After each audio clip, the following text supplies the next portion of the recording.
नमस्ते दोस्तों।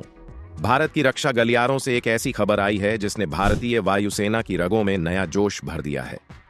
रक्षा मंत्री राजनाथ सिंह की अध्यक्षता वाली डिफेंस एक्विजिशन काउंसिल यानी डीएसी ने आखिरकार उस डील को हरी झंडी दे दी है जिसका इंतजार बरसों से किया जा रहा था। हम बात कर रहे हैं 114 नए राफेल लड़ाकू विमानों की। अब आप सोच रहे होंगे कि राफेल की चर्चा तो पुरानी है, तो इसमें नया क्या है? नया है इसका स्केल और इसकी टाइमिंग। यह फैसला ठीक उस वक्त लिया गया है जब फ्रांस के राष्ट्रपति भारत आने वाले हैं। यह महज एक इत्तेफाक नहीं है, बल्कि दुनिया को एक कड़ा संदेश है कि भारत अब किसी के दबाव में नहीं, बल्कि अपनी शर्तों पर दोस्ती निभाता है।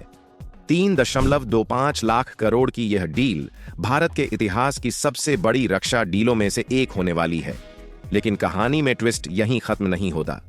अक्सर हम हथियार खरीदते हैं और भूल जाते हैं, पर इस बार भारत ने मेक इन इंडिया का ऐसा जाल बुना है जिसमें फ्रांस खुशी खुशी फंस गया है।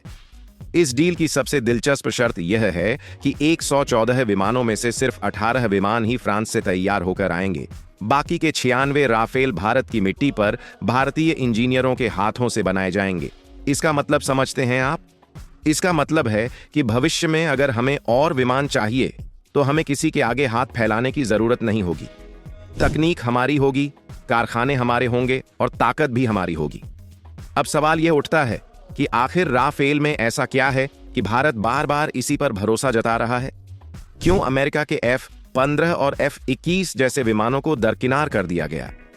इसका जवाब छिपा है राफेल की उन मिसाइलों में जो पलक झपकते ही तबाही मचा सकती हैं। भारतीय वायुसेना के पास पहले से 36 राफेल मौजूद हैं और उनकी परफॉर्मेंस ने सबको हैरान कर दिया है। आपको ऑपरेशन सिंदूर तो याद ही होगा, जब राफेल ने सरहद पार जाकर आतंकी ठिकानों के परखच्चे उड़ा दिए थे।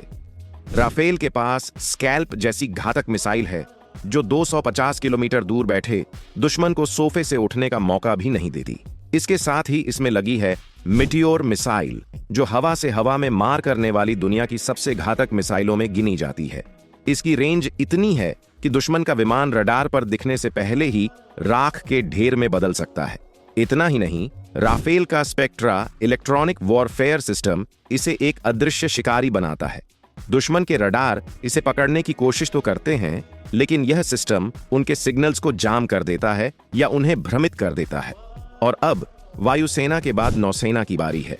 समंदर की लहरों पर राज करने के लिए 26 राफेल एम यानी मरीन वर्जन भी खरीदे जा रहे हैं, जो हमारे विमान वाहक पोतों INS विक्रांत और INS विक्रमादित्य से उड़ान भरेंगे।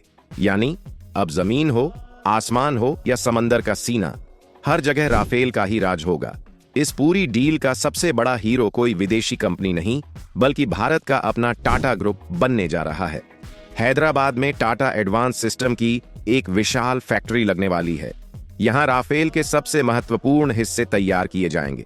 सोचिए, जब भारत के नौजवान इन विश्व स्तरीय विमानों के पुर्जे बनाएंगे तो देश में किस स्तर का रोजगार और किस लेवल की टेक्नोलॉजी आएगी। हम सिर्फ लड़ाकू विमान नहीं खरीद रहे, हम भविष्य की इंजीनियरिंग खरीद रहे हैं। यह आत्मनिर्भरता की तरफ वो कदम है जो भारत को आने वाले दशकों में हथियारों के निर्यातक के रूप में स्थापित करेगा। लेकिन दोस्तों, जहां खुशियां होती हैं वहां कुछ लोग नाराज भी होते हैं। इस मेगा डील ने अमेरिका और रूस दोनों के माथे पर चिंता की लकीरें खींच दी हैं। एक समय था जब अमेरिका इस डील को हथियाने के लिए एड़ी चोटी का जोर लगा रहा था। उसने अपने बेहतरीन से बेहतरीन विमान, चाहे वो FA-18 हो, F-21 हो या फिर अत्याधुनिक F-15EX, सबकी नुमाइश भारत के सामने कर दी थी। लेकिन भारत ने अमेरिका को ठेंगा दिखा दिया। क्यों? क्योंकि अमेरिका के साथ रिश्तों का इतिहास थोड़ा पेचीदा रहा है। अमेरिका कभी भी पूरी टेक्नोलॉजी ट्रांसफर करने के पक्ष में नहीं रहता और उसकी प्रतिबंधों वाली राजनीति हमेशा भारत के सिर पर तलवार की तरह लटकती रहती है। रूस यूक्रेन युद्ध के बाद जिस तरह अमेरिका ने भारत पर दबाव बनाने की कोशिश की, उसने भारत के भरोसे को थोड़ा कमजोर किया है। यही वजह है कि भारत ने उस फ्रांस को चुना जिसने मुश्किल वक्त में हमेशा भारत का साथ दिया है। इधर रूस की भी अपनी परेशानियां हैं। रूस के उप विदेश मंत्री ने सार्वजनिक रूप से तो कह दिया कि उन्हें भारत अमेरिका के बढ़ते रिश्तों से कोई दिक्कत नहीं है, लेकिन पर्दे के पीछे मॉस्को के रणनीतिक हलकों में खलबली मची है। रूस देख रहा है कि उसका सबसे पुराना और भरोसेमंद ग्राहक अब धीरे धीरे पश्चिमी तकनीक की ओर मुड़ रहा है। बात सिर्फ विमानों की नहीं है, असली खेल तो काले सोने यानी कच्चे तेल का है। यूक्रेन युद्ध शुरू होने के बाद जब पूरी दुनिया ने रूस से मुंह फेर लिया था, तब भारत ने रूस से भारी छूट पर तेल खरीदकर अपनी अर्थव्यवस्था को संभाला। इससे भारत को अरबों डॉलर का फायदा हुआ, लेकिन अमेरिका को यह रास नहीं आ रहा। वॉशिंगटन अब उन देशों की लिस्ट बना रहा है जो रूस की तिजोरी भर रहे हैं। ऐसी खबरें गर्म हैं कि अगर भारत ने रूसी तेल की खरीद कम नहीं की तो अमेरिका व्यापारिक प्रतिबंधों या भारी टैरिफ का सहारा ले सकता है। अमेरिका चाहता है कि रूस की तेल से होने वाली आय खत्म हो जाए ताकि वह युद्ध हार जाए, लेकिन भारत की अपनी जरूरतें हैं। भारत साफ कह चुका है कि वह अपने राष्ट्रीय हितों के साथ समझौता नहीं करेगा। इसी बीच एक रहस्यमयी घटना घटी जिसने सबको चौंका दिया। अफ्रीकी देश माली में लिथियम का एक बहुत बड़ा प्रोजेक्ट था। लिथियम, जिसे आज के दौर का सफेद सोना कहा जाता है, इलेक्ट्रिक गाड़ियों के लिए बहुत जरूरी है। रूस इस प्रोजेक्ट में गहरी दिलचस्पी ले रहा था और भारत भी इसमें शामिल था, लेकिन अचानक भारत ने सुरक्षा कारणों का हवाला देते हुए खुद को इस प्रोजेक्ट से अलग कर लिया। अंतर्राष्ट्रीय मीडिया इसे रूस के लिए एक बड़े झटके के तौर पर देख रहा है। क्या यह अमेरिका के दबाव में लिया गया फैसला था या वाकई कोई सुरक्षा का खतरा था? यह राज अभी भी फाइलों में दफन है। रूस के विदेश मंत्री लगातार आरोप लगा रहे हैं कि अमेरिका भारत को डरा धमकाकर रूसी तेल से दूर करने की कोशिश कर रहा है। रूस आज भी भारत को डिस्काउंट पर तेल देने को तैयार है, लेकिन सवाल भरोसे का है। आंकड़ों की बात करें तो भारत और अमेरिका के बीच व्यापार का ग्राफ रॉकेट की तरह ऊपर जा रहा है, जबकि रूस के साथ हमारा व्यापारिक संतुलन बहुत कम है। रूस भारत से बहुत कम चीजें खरीदता है, इसलिए आर्थिक रूप से रूस के पास भारत पर दबाव बनाने की कोई खास ताकत नहीं बची है। लेकिन रूस यह भी जानता है कि 2030 तक भारत दुनिया की तीसरी सबसे बड़ी अर्थव्यवस्था बनने जा रहा है।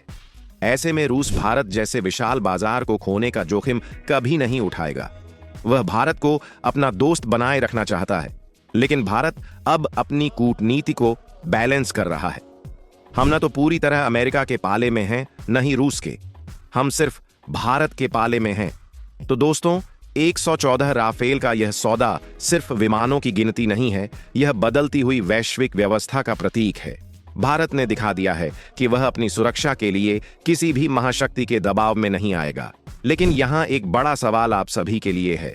जिस तरह अमेरिका प्रतिबंधों की धमकियां दे रहा है और भारत धीरे धीरे अपनी रक्षा जरूरतों के लिए रूस से दूरी बना रहा है, क्या आपको लगता है कि यह सही दिशा में उठाया गया कदम है?